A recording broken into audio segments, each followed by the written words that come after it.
Bon, j'avoue là, ça commence à faire beaucoup. Il y a quelques mois, j'avais construit ma liste de vidéos pour la série des disparitions, avec au programme les skillers, les spécialistes des coups francs, les joueurs méchants, les numéros 10 à l'ancienne, et on se retrouve avec peut-être le dernier sujet préparé, les renards des surfaces. Vous savez, ce style de numéro 9 qui ne faisait presque rien du match, qui attendait sagement aux alentours de la surface, qui rôdait en attendant la demi-seconde qui allait changer le destin de la rencontre. On peut y aller partout, hein. Là, à gauche, à droite. Mais c'est là que ça se passe. Ce style de buteur qui n'avait rien de très spectaculaire, qui visuellement n'offrait pas grand chose si ce n'est le petit frisson de savoir qu'à tout moment, il pouvait surgir et faire basculer le match. La génération des Inzaghi, Larsson, Trezeguet, Crespo a basculé sur celle des Klose, Huntelaar, Luca Toni, etc. Mais le relais, celle de la nouvelle génération, tarde à se faire connaître. L'espèce est-elle vouée à disparaître malgré le boulot gigantesque d'Erling Haaland pour la préserver? Bienvenue sur Compte de Foot, asseyez-vous tranquillement dans la surface de réparation.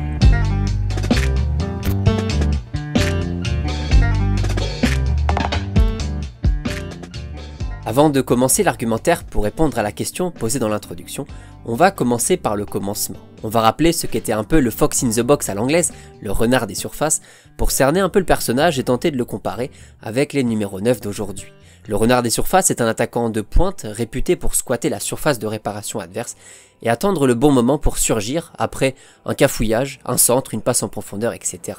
C'est quelqu'un dont le jeu est basé essentiellement sur des qualités de lecture et d'anticipation, pour être au bon endroit au bon moment, pour échapper à la vigilance des défenseurs et pouvoir finir l'action tranquillement.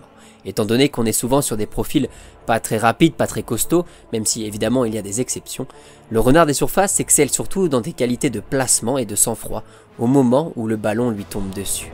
Entre un bon joueur et un grand joueur, un super joueur ou peu importe, c'est la capacité de rester froid dans les moments chauds. C'est une sorte de mammifère footballistique qui s'éloigne le plus possible de l'idée qu'on a du football rapide, technique, rugueux et toujours à 100 à l'heure. Savoir terminer l'action froidement, de manière régulière, c'est pas la même technique que les Brésiliens à Copacabana, mais c'est de la vraie technique aussi.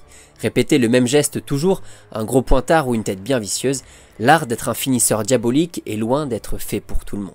Aujourd'hui, on parle de numéro 9 à l'ancienne pour ce type de profil, étant donné que l'attaquant de pointe moderne participe beaucoup plus au jeu de son équipe en décrochant et en abattant un travail défensif pas vraiment nécessaire à l'époque. Pour moi, c'est le poste qui est en train de disparaître actuellement, c'est le poste de numéro 9.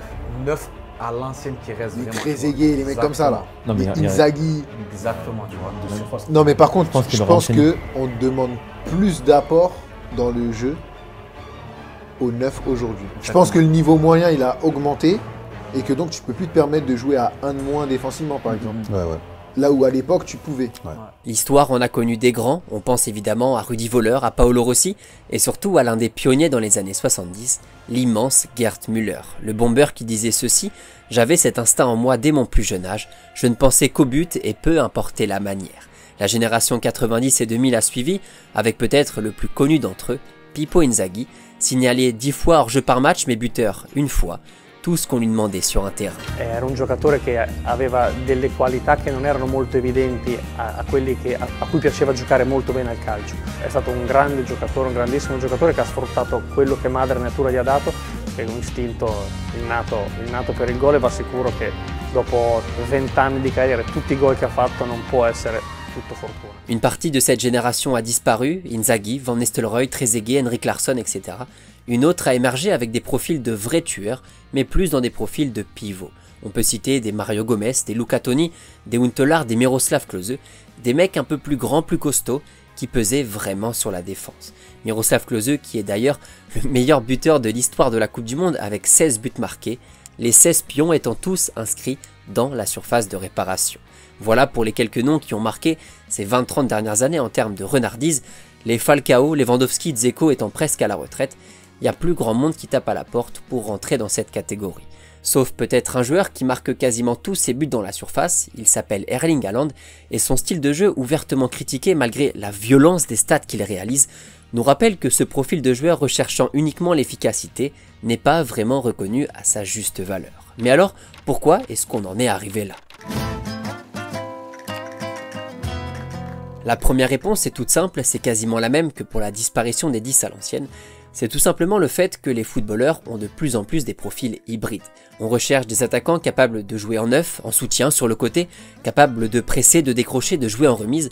On recherche et on forme des profils de plus en plus complets. Même si ça paraît plutôt logique, vu l'évolution du football qui tend à limiter l'espace de liberté du jeune footballeur, on formate, on construit l'instinct du gamin obsédé par le fait de marquer, effréné par de nouvelles obligations physiques. C'est d'ailleurs la question qu'on a souvent posée en France, là où la formation à la française a cherché à créer des profils plus complets, qui savent faire plus de choses que simplement jeter la balle au fond des filets. Il est arrivé, il a pris une chasuble, il est arrivé sur le terrain et il a commencé à mettre des lucarnes. Et je me suis dit, bon, peut-être c'est un coup de chance, tu sais comment c'est, premier jour, le mec il est là, il est bien euphorique et tout. Deuxième jour, pareil. Là, j'ai dit non, il doit y avoir quelque chose... Après, j'ai essayé d'aller le voir. Au début, je pensais qu'il parlait un peu français quand même, mais il parlait pas français, il parlait qu'espagnol. Et je me rappellerai toujours, Tigana, il s'est retourné. Il a dit ah non, il faut qu'on le signe celui-là. Nos renards des surfaces à nous, Trezeguet ou JPP par exemple, ont été formés à l'étranger, pas en France. Les dirigeants tricolores n'ont jamais trop apprécié ce style d'attaquant presque monotache. Je vais appuyer cet argument en avançant une déclaration pleine de sens d'Hugo Sanchez, légende du Real Madrid et véritable machine à marquer. Il faut être préparé physiquement, techniquement et mentalement pour que, quand se présente une, deux ou trois occasions de but, on soit prêt à toutes les mettre au fond. Mais justement, comment être prêt pour ça aujourd'hui, après un match éprouvant physiquement, techniquement et mentalement, où le numéro 9 n'a fait que décrocher, a pressé partout, a couru à droite et à gauche, a pris des coups à vouloir jouer les déviations. Missing one already is tough. To miss three like that, when is your bread and butter, that's what you're known for, to finish. And when the ref blew the whistle, I looked at him and it looked like he wanted the ground to swallow him. It was tough. Tough because he struggled physically. Autre argument mis en avant également, même si pour moi c'est pas forcément le plus pertinent, c'est la disparition des numéros 10 à l'ancienne. Selon certains, il y a une corrélation entre la disparition des deux espèces, le 10 et le renard, tout simplement car l'animation offensive vient désormais plutôt des côtés, les ailiers qui cherchent de plus en plus à faire des statistiques au détriment du numéro 9 traditionnel. J'en avais parlé d'ailleurs dans une vidéo il y a 2 ans sur justement la révolution des ailiers orchestrée par Ronaldinho qui a changé la conception tactique des équipes de football. Surtout que l'héritage du Brésilien est juste immense, je pense évidemment à Cristiano Ronaldo, un ailier de base devenu un buteur compulsif jamais rassasié qui a désaxé le danger sur son côté. Le Portugais est un exemple intéressant puisque c'est aussi un vrai renard des surfaces doté d'un positionnement et d'une intelligence de mouvement sans ballon presque inégalée, mais bon il faisait pas que ça. It's important, to be fast, to be quick, to be strong, but the most important is to be smart, to be clever, and I have all of that. Son physique, sa vitesse, sa créativité aussi faisaient partie d'une panoplie bien plus large. J'avais avancé cet argument aussi dans la vidéo sur les numéros 10 en parlant du manque peut-être de vocation, c'est-à-dire que parmi les gamins qui découvrent le football aujourd'hui, qui veut vraiment copier Inzaghi ou Trezeguet alors que des Mbappé, des Neymar ou des Yamal ont des profils beaucoup plus attirants. Et en fait, des mecs comme moi, des attaquants de surface et qui jouent en pivot un peu entre guillemets à l'ancienne comme on pourrait dire, il y en a de moins en moins et les jeunes, c'est vrai qu'ils s'identifient plus à des mecs comme Kylian, Pippo Inzaghi, ce genre d'attaquant. Oui, bien sûr. Non, et le mec, il faisait pas. Notre truc, c'était pas de dribbler, tout ça et tout, de faire des passements de jambes. Mais c'était un tueur devant la cage. On avait beaucoup des comme ça à l'époque. Peut-être qu'aujourd'hui, les nouvelles générations, c'est d'autres morphotypes Exactement. Cette entre guillemets ronaldisation du football fait qu'aujourd'hui, plein de mecs vont très vite mais sont presque incapables de terminer une action proprement. On en revient à la question de la technique, un terme qui dans le football parfois est un peu galvaudé. Terminer ce genre d'action aussi proprement, aussi régulièrement, avec autant de facilité, ça aussi, c'est de la vraie technique. Et au-delà de cet aspect purement ballon, être un grand buteur, un grand numéro 9, un vrai renard des surfaces, ça ne vient pas comme ça. Comme disait Bernard Lacombe dans une interview à SoFoot, on est buteur, on ne le devient pas, c'est inné, c'est comme ça ne s'apprend pas, soit tu l'as pas.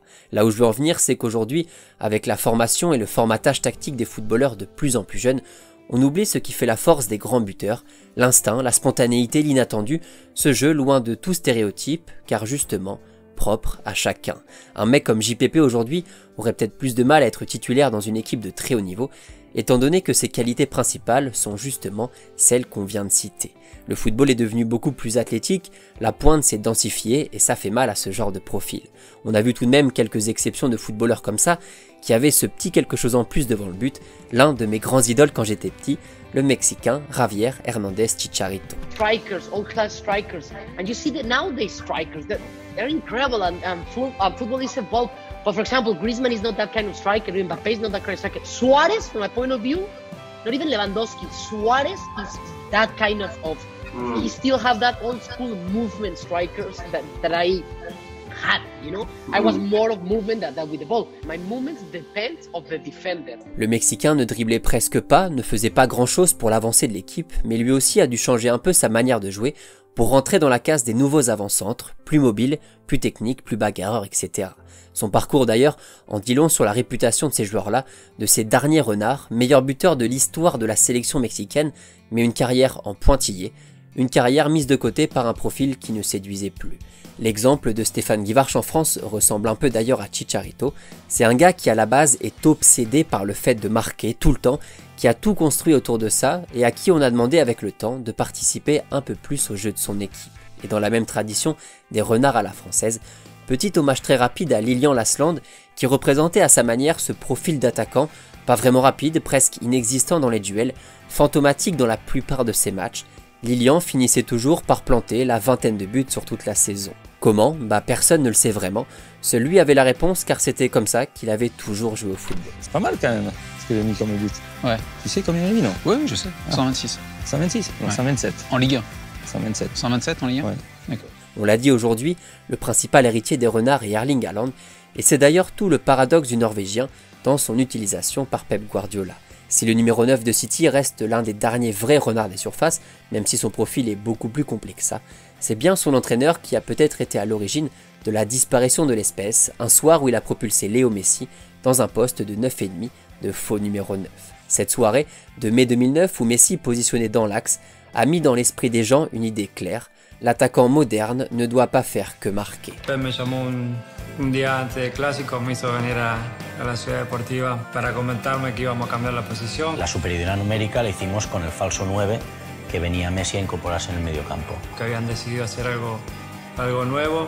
That's when that fake nine whole thing started. Guardiola profite des qualités redoutables de finisseur du Norvégien depuis 2 saisons maintenant, mais avant cela c'était assez rare de le voir utiliser un pur numéro 9 tout seul devant, Lewandowski dans une attaque à 2 avec Müller, Messi comme 9,5 avec 2 ailiers, Agüero qui savait faire beaucoup plus de choses techniquement.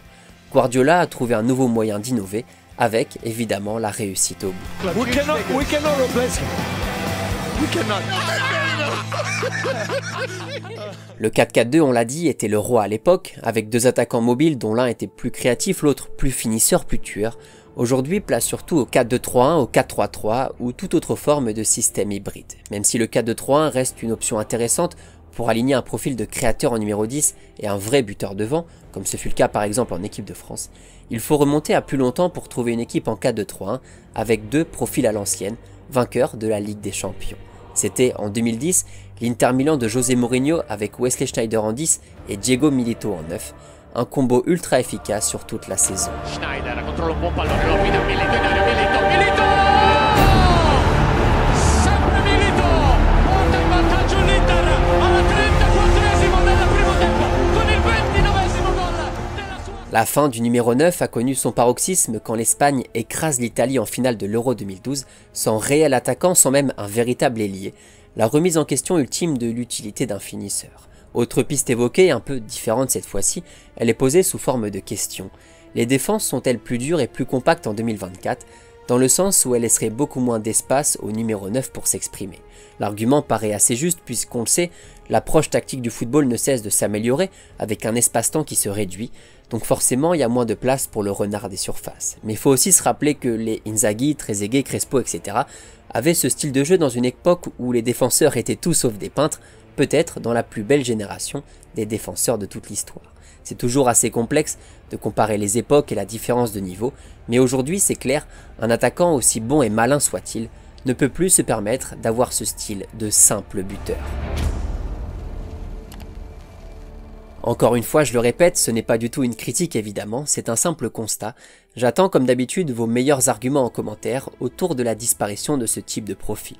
Le souvenir du 9 renard des surfaces est toujours marquant pour ceux évidemment qu'on retient, ceux qui sont passés par les plus grands clubs, c'est-à-dire Inzaghi avec le Milan, Trezeguet avec la Juve ou Van Nistelrooy avec United, mais je voudrais aussi rendre hommage à ceux qu'on a un peu plus oubliés, en commençant par le Brésilien Mario Jardel. On est là sur la quintessence du renard des surfaces, qui marquait que des buts de raccro qui a marché sur toutes les défenses à la fin des années 90 et au début des années 2000. Pourtant, aujourd'hui, presque personne ne se rappelle de lui, alors que c'est un gars qui, entre 95 et 2002, a marqué 318 buts en 357 matchs, dont plusieurs en Ligue des Champions. Le Brésilien n'était pas vraiment brésilien comme les autres, et c'est en partie pour ça que son nom s'oublie à mesure que le temps avance. Même constat pour le deuxième soliste qui se rapproche plus d'un boxeur poids lourd au JO qu'un ailier Joga Bonito. Je parle bien sûr de Monsieur Christian Vieri, un attaquant génial qui était plutôt du style grosse praline, grosse tête que passement de jambes et caressage de ballon. Faire son boulot, marquer sans faire de vagues, sans jamais de superflu, voilà ce qui différenciait tous ces mecs-là du reste des footballeurs. Le point commun de tous les noms qu'on a cités est toujours le même, on est sur de l'obsession, le besoin viscéral de marquer. Ces purs buteurs, aussi peu esthétiques soient-ils, étaient à leur façon des attaquants magnifiques. Seuls, isolés, effleurant l'espoir de toucher le ballon, ne dribblant que très peu. Ils passaient le plus clair de leur temps à se faire martyriser par le défenseur. Dans l'espoir peut-être de planter une fois, leur seul plaisir était le but, ils ne vivaient que pour ça.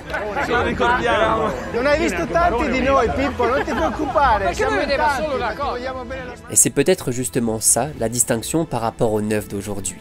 Plus aucun attaquant, même Erling Haaland, n'est qu'un simple buteur, un terme assez péjoratif qui n'a plus sa place dans le football moderne.